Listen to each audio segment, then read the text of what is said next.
Welcome to Grow Your Yoga. My name is Todd McLaughlin. This free live webinar series I do every Thursday at 12 p.m.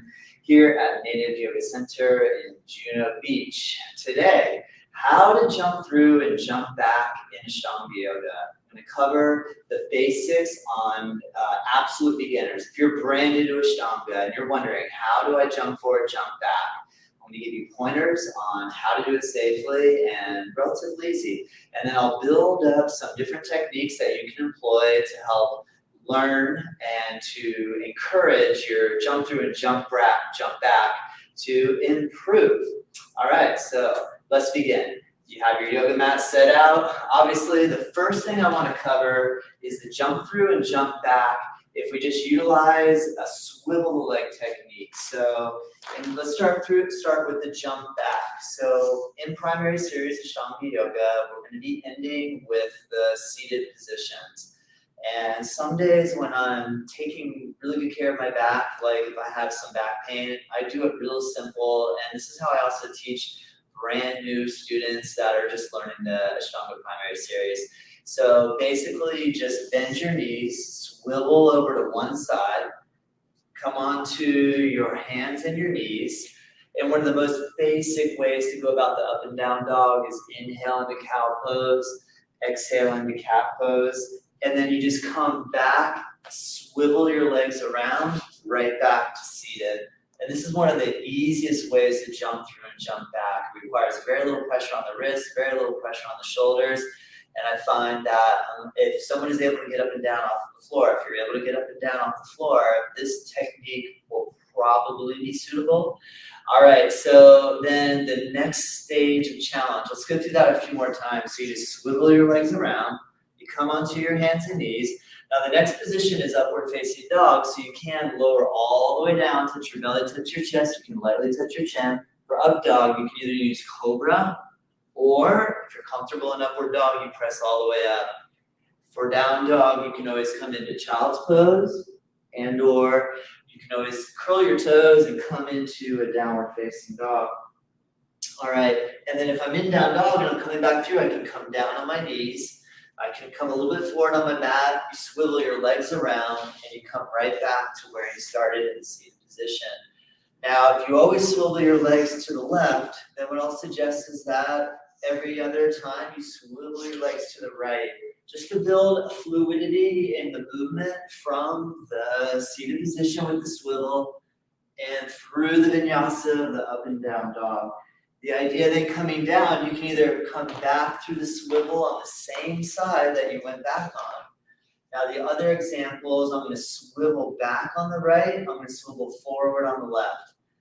Watch this, you swivel, come around onto your hands and knees, come all the way down onto your belly in the beginning. Inhale, press the cobra or up dog. Exhale, come into your downward dog. And then come down and swivel back forward through to the opposite side on the left and bring the legs together in front. Good. Now, a teacher that I have, David Swenson, he actually mentioned that if doing the jump backs is too challenging, you can always sit in something similar to this position here, which is a little bit like a boat pose, to build some abdominal strength on the in-between parts, in between all the poses. So one option could be or can be to sit and just engage your abs. And if you're working on nursing a wrist issue, a shoulder issue, this can be a really great approach.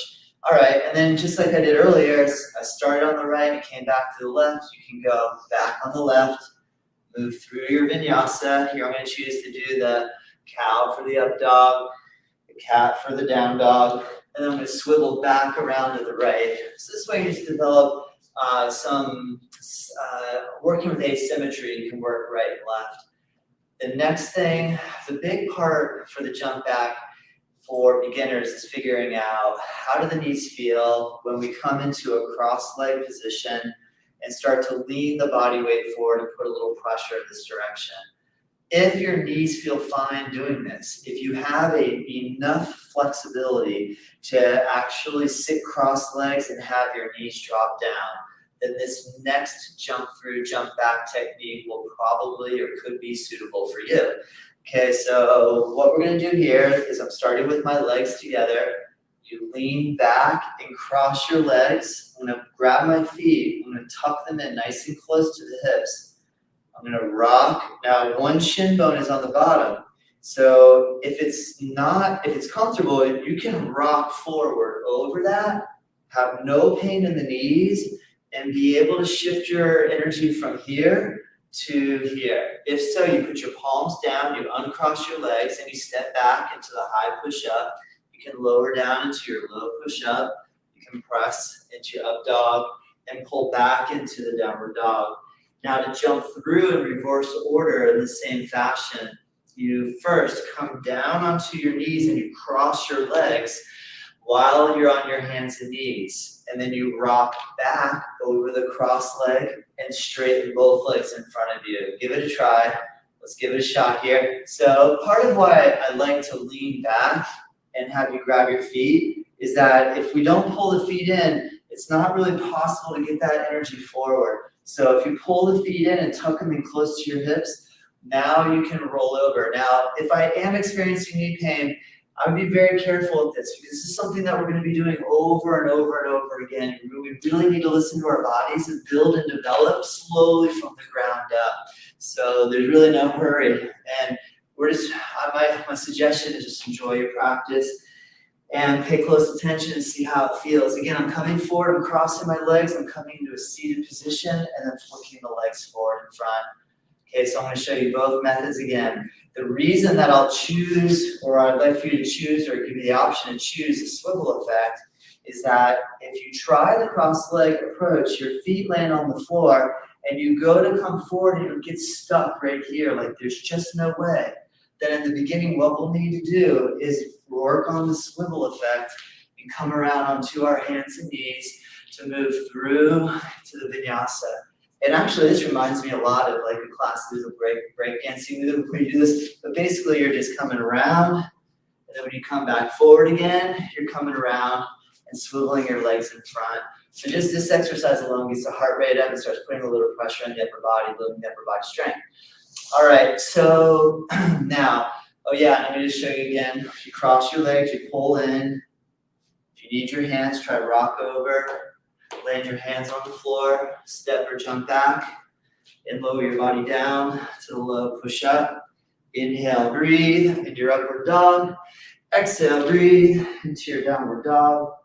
And come back through. You can come down on your knees, cross your legs, rock over the shins, and bring your legs together in front of you. All right, so now another challenge. Here we go. You lean back, cross your legs, try to touch your feet, push down, and see if you have the ability to get your hips in the air. So this is in the realm of a pose called Lolasana, scale pose. So what we're going to do here, perfectly okay to have your feet touch. And what will come down the road is being able to lift up the feet and the hips at the same time. But that's not going to happen right away. What we need to do first is build the ability to cross, press, lift, lower. Cross, lean forward, press, lift, lower. Try it again. Like boat pose, cross, pull in, rock, forward, hands down. Let me break this down a little bit because it's really important. What I see a lot is hands behind the hips and try to lift the hips forward. The problem with this is that we have to go forward with our shoulders forward of our hips. And if we lean back on our hands and lift the hips up, then we're going the wrong way. So it is a good way to strengthen the shoulders. And this is reminiscent of practicing like a tabletop or a Purdvottanasana, Easton 10 stretch. However, for the jump back, we need to get our momentum going forward while the lower body goes backwards. So again, what we'll try to do is see if you can balance like boat pose with crossed legs, pull the feet in, land, and try to land your hands a little forward of your hips. And then try to lean your shoulders a little forward of your wrists. Now push down so that your hips come up and start to pull back. It's very difficult to do. So this is where I want to give you, you've got some options. If you just do the cross leg, roll over the shin bones, that might be how we begin.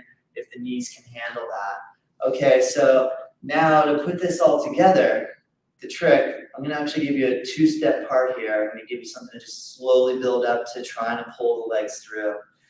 All right, you're in a boat pose, you cross, you pull in, you push your hands down, you lift your hips up. Now, the challenge, wiggling, trying to get the feet back through the arms so that you can step one foot and the other foot back. And it looks really easy, however, a lot of students remind me this is not so easy. In the coming forward process, you walk your feet forward, bring your shoulders above your wrists. You cross one foot, you cross the other. Now the trick is to not touch the hips to the floor. Try to wiggle the feet all the way through, straighten one leg, then the other, and then lower all the way down onto your hips. Again, not so easy. So the big question that everybody asks is, can I use blocks? And there's a lot of answers to this. Some Ashtanga Yoga practitioners are going to say absolutely not. And others like myself will say, sure, why not? Let's use everything to our advantage. Let's see if we can use something to actually get us to be able to do, to build up. But we know eventually we will probably or hopefully or maybe not use these ever again or use them anymore. All right, so with that being said, if you take two blocks, make sure they're the same height as each other, not a skinny block and a wide block, same height. Okay, so one thing to try to do is start to press down. Now, why this feels like it's going to be a lot easier is because it's like arm extensions. It's like basically adding extension to your arm, making your arms longer, which makes it a lot easier when you have enough strength to press down and lift your hips to actually get your hips to clear the floor. And so what we can do is you cross your legs, and to do that same thing I just mentioned is you try to lift your hips. But now to swivel or wiggle your legs back through, it is a lot easier. Now, it doesn't make a lot of sense to me to do a vinyasa on the blocks. So at that point, you would have to remove the blocks. That's why it's a little tedious to use the blocks. But if you're working on just going slow, like in your Mysore Ashtanga practice, just work real slow. Take your time. So that then when I go to set up for coming back through, I'm going to come down on my knees. I'm going to take the blocks. I'm going to put them on top of the rug. And now I'm going to come into my downward dog-like shape. And I'm going to see if I can take my legs all the way through to straight. And now lower back all the way to the floor. What's great about this is it just builds the movement and the feeling of success. Like, wow, I actually felt what that was like to go forward and through it. In gymnastics, this is kind of like working on the pommel horse. If you watch the way the gymnasts work on the pommel horse, the ability to swing the legs around the body like this in both directions and to come through, it's kind of a similar type of action. So here, again, let me demonstrate again. You have your legs straight, you put your hands on the blocks. If you can start off with straight legs, you press, you lift up. You take one leg, you bring it in. Take the other leg, you bring it in. You walk one foot back, other foot back, one foot back, other foot back, and then come back into your high push-up. Move through your vinyasa, in which case you can go into a straight arm up dog. Usually, like sometimes there's shoulder issues, like people complain about, I have shoulder pain. And eliminating Chaturanga Dandasana, I'm not saying forever, but just for a little while, eliminating where you just keep your arms straight and you bring your body down. So I have several practitioners that are in their 70s, and over the years they've developed a little bit of shoulder issues here and there, some bursitis, inflammation in the shoulder joint, long head of the biceps, gets a little irritated. So with that being said, if you keep your arms straight, and you drop your hips down and try to lift your chest this way, and then just move right into your down dog. But to practice coming back through again, I can take one block, I can take the other block, and now I'm going to come forward. When I get closer to my hands, you cross. Whatever foot's in front leads, other foot follows. One foot leads, other foot follows. Try to keep your hips in the air, straighten your legs, and lower all the way down. All right, this might be your edge. You don't have to watch any further if you don't want. Where this can go toward. All right, so next up. Oh yeah, I wanted to give you an intermediary in that. If you're not going to use the blocks, watch this little intermediate step that you can apply to make it feel like you're building in this direction. Come like boat pose, cross your legs, pull your heels in, place your hands down, try to lift up. I try to step back, I'm stuck. But you work on getting the ability to get your hips in the air, then come back down. Pull your feet in a little tighter. Now come down with your hands here. Here's where we can start to build the jump. Watch what I'm going to do. Let me demonstrate. I'm going to lean forward, and without uncrossing my legs, or I'm not going to uncross my legs until I'm in the air. I'm going to spring and then cross and jump. And lower the body down, low push up, and inhale into the upward dog, and exhale into the downward dog. Now coming back forward, I'm going to try to jump but cross my legs in midair, land the feet near the hands. I get stuck. Come down into seated, bring both legs in front, do a final little press lift and lower. So that way we're just going to build strength at different points within the movement to eventually, maybe, possibly, streamline it all together. All right, let me demonstrate that again. I know it's a lot.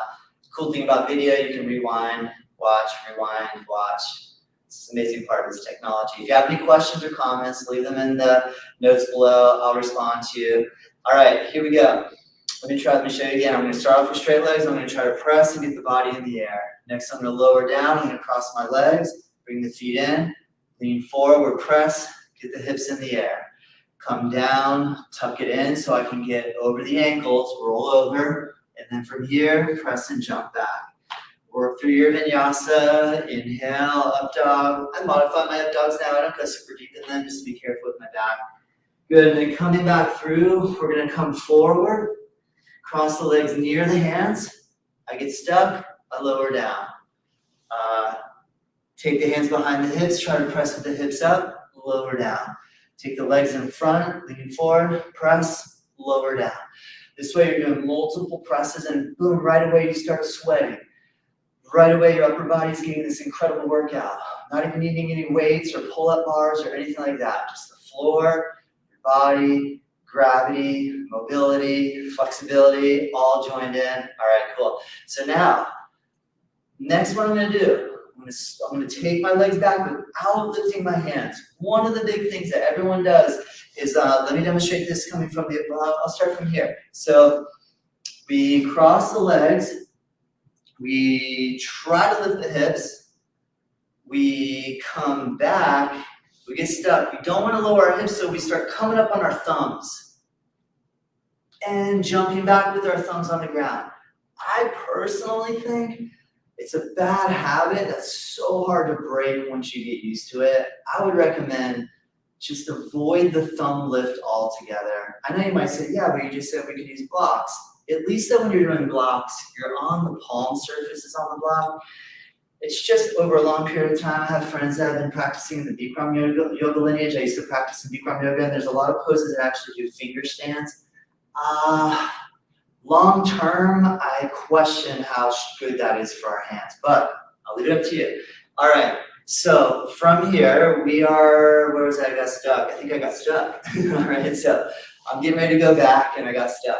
So what happens is you cross your legs, you land your feet, you rock forward, you press down, you start to go back. Now, if I get stuck and I feel like I have to use my thumbs, I recommend come down, come forward, keep your palms flat. The big challenge is being able to jump through and jump back without lifting the heel of the palm off the floor. So if I'm coming back forward and through, I walk my feet forward, I cross my legs, and I have to kind of lift my hands up to be able to come through, I recommend not. I think really focus, and I watch what I'm going to do. I'm going to focus on keeping palms flat. Palms flat. Here we go. Cross the legs, pull in, palms flat. Now that I've glued my hands down, I'm going to try to not lift my palms. Lift the hips, come up, one foot, the other foot, one foot, the other foot, wiggle, wiggle, wiggle, slide it through, and not lift the heel of the palms. Again, I know it's easier said than done. However, just try a little bit each time. Every little bit adds up. Also, remember, listen to your body. If you get a chance to practice Ashtanga or yoga in general your whole life, then we want to make sure we pay attention. It's not worth pushing just to try to achieve something, and then we're injured and we can't practice anymore. Or have to take a long break. So, all right, let's see, let's add a little bit more. Now, the jump back. My jump back these days, if I really try to press it from across, lift up, my feet will touch, slide, I'll get my one foot to be able to get a little skip, and then jump and lower down. And some of you I know, super adept at this, can just float the whole way back. Personally, on purpose, I don't put that much pressure on my shoulders in that position anymore. Try not to. I just want to keep like long-term longevity, just like keep being able to move. But I surf a lot, and I just, whenever I have shoulder pain, I just really want to make sure I can keep my arms moving. So not be injured from trying to do jump backs.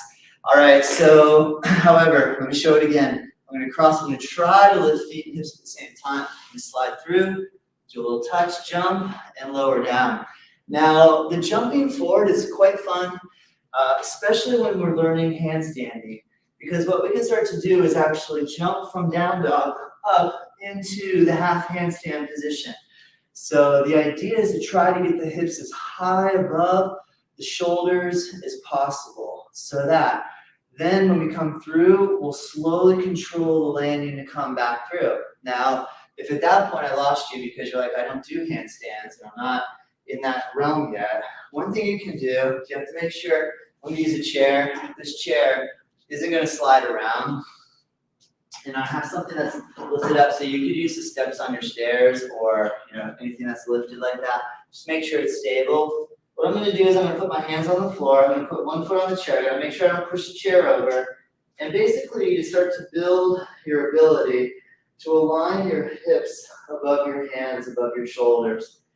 And so that if we can get this sort of high up position, we have a lot of area that we can clear our body to come back through. So one way to learn the jump is to use either a wall or a chair and just start to bring your hips up as high as you can. Another way I can demonstrate on the wall here, if you don't have the chair option, but it's a similar idea, is that you go into down dog with your heels against the wall, and you step one foot on the wall, the other foot on the wall, and you just really focus on lifting your hips. Now, I want you to be really careful. You might need the guidance of a teacher in person in studio to help you, or if you want me to help you privately via Zoom or virtual, I can do that. All right, so one of the ideas in the jump through is that when we can coordinate lifting up into the half handstand, when you jump, you can pull your legs through the cross position and come into the seated position. So a lot of it's about the jump up, controlling the bend of the knees, and coming back through. But then really we're not going to start accessing that until we master the basics before that. So please don't try to jump up and through, at least until, in my opinion, you can keep your palms flat and get all the way from the front position to jumping back and lowering down, and have the ability to do the same thing coming forward. When you come forward, cross, slide through, and sit. When you can get smooth and fluid with that, where your palms don't lift, then start working on that handstand jump. It's all just kind of fancy. You don't have to do it. It's just something that's fun, and it's a really great way to build your upper body strength. I highly recommend try practice as often as you can. Listen to your body, enjoy it. If you have any questions, comments, send them my way. I'm happy to answer, happy to contemplate your ideas, your thoughts. I hope you enjoyed this tutorial. If you have a specific topic that you would like for me to cover, send me an email to info@nativeyogacenter.com. My name is Todd. Say, I'd like to learn how to touch my toes, or can you explain how the breathing should be when we do the jump, or whatever it is. I'll be happy to answer. Also, visit us on our website, nativeyogacenter.com. We have a online platform called nativeyogaonline.com, and we add new classes every single day to that. It's only $15 per month. First month free is the code you can use to try it out for a month for free. I also have a 2-week free live stream unlimited special if you want to join in our live stream classes, which are happening every day. Click the link below and you can join in, try it out for free. We join in literally at the time that we're practicing. And also every Friday, I release a podcast called Native Yoga Toddcast, and I'm up to episode 136, I think now. There's so many great conversations on there. I've had a chance to learn from so many incredible teachers around the world and ask them questions about yoga, and I think it's an incredible learning platform. So I hope that if you get a chance, have a listen and tell me what you think. All right, I think that about covers it. Of course, there's more, there's always more, but I think that'll get you going. Thanks so much. Have a great day. Namaste.